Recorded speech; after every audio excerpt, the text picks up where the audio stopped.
नमस्कार, मैं आशुतोष पांडे अपने चैनल पे आपका स्वागत करता हूँ। आज मैं दो चीज़ों के बारे में बात करने वाला हूँ, इलेक्शन सिस्टम और टैक्स पेयर्स। मैं एक छोटा सा आंकड़ा बताता हूँ आपको। किसी स्टेट का आबादी 6 करोड़ है, उसमें से 3 करोड़ आबादी साइड कर देते हैं, जो या तो अपने मन से वोट देते हैं या बच्चे हैं या कोई वक्त पे नहीं पहुँच पाए। 3 करोड़ लोग वोट देने पहुँचे, जिनमें से काफ़ी लोग मिडिल क्लास हैं या उससे भी गरीब हैं। उनसे 500-500 रुपये दे के ही वोट खरीदा गया। स्टेट लेवल पे हो या डिस्ट्रिक्ट लेवल पे हो या पंचायत लेवल पे, हर जगह वोट खरीदा जाता है 500, 1000, 1500, 2000 दे के। वो आप जानते हैं। अगर 3 करोड़ गुने 500 करते हैं तो 15 बिलियन अमाउंट होता है। 15 बिलियन काफ़ी बड़ा अमाउंट है, बल्कि ये कब बहुत ही कम मैं बता रहा हूँ, इससे कहीं ज़्यादा खर्च होते हैं। वो पैसे किसके हैं? हालांकि आप सोचोगे कि आखिर वो पैसे किसके हैं, आप सोचोगे सरकार के हैं। नहीं, वो हमारे आपके पैसे हैं। अब ये कैसे हुआ?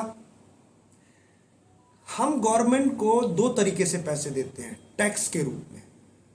एक डायरेक्ट, जो प्रत्यक्ष रूप से होता है कि मैं खुद आईटीआर फाइल कर रहा हूं जब हमारा 5 लाख से ऊपर इनकम होगा मेरा। दूसरा होता है इनडायरेक्ट। इनडायरेक्ट में क्या हो गया कि आप कंज्यूमर हैं, कोई चीज़ खरीदने जा रहे हैं। मान लीजिए राशन का सामान हो या तेल हो, पेट्रोल हो या पानी हो या दवाइयाँ हो या कपड़े हो। आपने उनको जितना रुपया पे किया, जरूरी नहीं है कि उसमें आपने सिर्फ और सिर्फ सामान का रेट पे किया है, आपने टैक्स भी पे किया है इनडायरेक्टली। वो टैक्स वो जाएगा गवर्नमेंट के पास, आप नहीं भरोगे, वो भरेंगे कौन? जो बिजनेस खोल के बैठे, जिनके पास से आप परचेज कर रहे हो। तो आपने इनडायरेक्टली पैसा दिया ना। अब वो इनडायरेक्टली पैसा जब गवर्नमेंट के पास जाता है, वो किस लिए जाता है? आप तक सही संसाधन पहुंचाया जा सके, आपको मुहैया कराया जाए। या तो आपके स्टेट में रोड सही नहीं है, या आपके स्टेट में पानी की कमी है, या बिजली की कमी है, या एजुकेशन में सुधार की जरूरत है।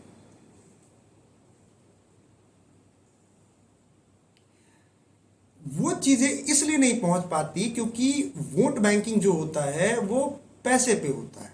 वोट पैसे पे खरीदे जाते हैं। और जो मिनिस्टर या जो कोई भी आदमी, जो नेता हो या छोटे लेवल का हो या बड़े लेवल का, वो अगर वोट खरीदेगा तो वो पहले अपना जो लॉस उसने झेला है वो लॉस रिकवर करेगा। जो पैसे उसने बांटे हैं वो पैसे वो अपने पास लेगा। इसीलिए कहते हैं कि जो सरकार के पास से कोई बजट अगर 100 करोड़ का पास होता है किसी चीज़ के लिए, कोई सड़क बनने के लिए, तो वो वहाँ तक आते आते 20 करोड़ का बजट बच जाता है बस। वो 80 करोड़ गायब होता है उन चीज़ों में। जिन नेता को, जिन लीडर को आपने बिठा रखा है, वो लीडर वो पैसे रिकवर करते हैं जो उसने वोट खरीदने के लिए इन्वेस्ट किए थे, खर्चे थे। तो गलती किसकी है? हालांकि मैं एक बात बता दूं, मैं किसी पॉलिटिशियन या किसी भी पार्टी को मैं डायरेक्टली उन पे नहीं बात कर रहा, बट आप भी जानते हो ऐसा होता है। ये इसलिए होता है कि गलती किसी भी नेताओं की नहीं है, गलती हमारी आपकी है। वजह इसलिए कि हम सोचते नहीं। हम बस सोचते हैं कि हमारे कास्ट का है, ये हमसे बहुत ही पोलाइटली बात करने आया है, हम इसे वोट दे देते हैं। वो आपको खुद के करप्ट होने का प्रूफ दे रहा है। तो इससे हानि क्या क्या है? उससे उस नेता का कोई हानि नहीं है, हानि आपको होगी। आप तक सही संसाधन, सही रिसोर्सेज नहीं पहुंच पाएंगे। एजुकेशन आपके एरिया में ठीक नहीं रहेगा, सड़क ठीक नहीं रहेगी, बिजली का वक्त पे दिया नहीं जाएगा बिजली को, एजुकेशन, हर चीज़ों में कटौती की जाएगी। क्यों?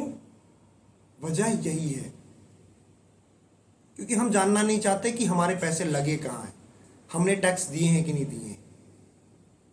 मैं एक चीज़ बताता हूँ, जब इंडिया आज़ाद हुआ था तब 1 रुपये 5 से 4 डॉलर, 4 या 5 डॉलर के आसपास हुआ करता था 1 रुपये का वैल्यू।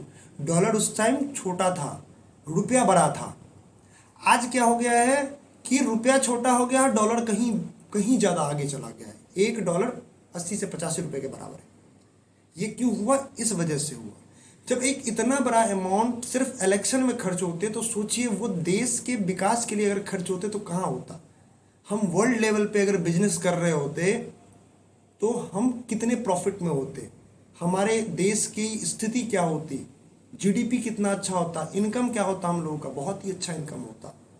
कोई भी एजुकेशन के बारे में बात नहीं करता क्योंकि एजुकेशन बहुत ही ज़रूरी है।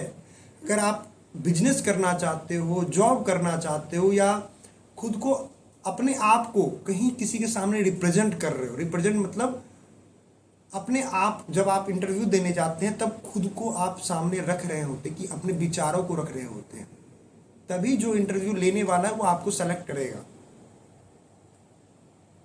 तो आप जब तक पढ़ोगे नहीं, अनुभव नहीं आएगा आपको, आप कैसे बोलना है वो नहीं सीख पाओगे। कोई भी नेता एजुकेशन पे बात नहीं करता, वजह यही है। जो मैंने आंकड़े आपको बताए वो इसलिए ऐसा हो रहा है कि एक जाते जाते एक छोटा सा मैं बात बताता हूँ। सुभाष चंद्र बोस बोल गए थे कि उनका एक नारा था कि एक देश, एक राष्ट्र, एक नेता, एक कानून।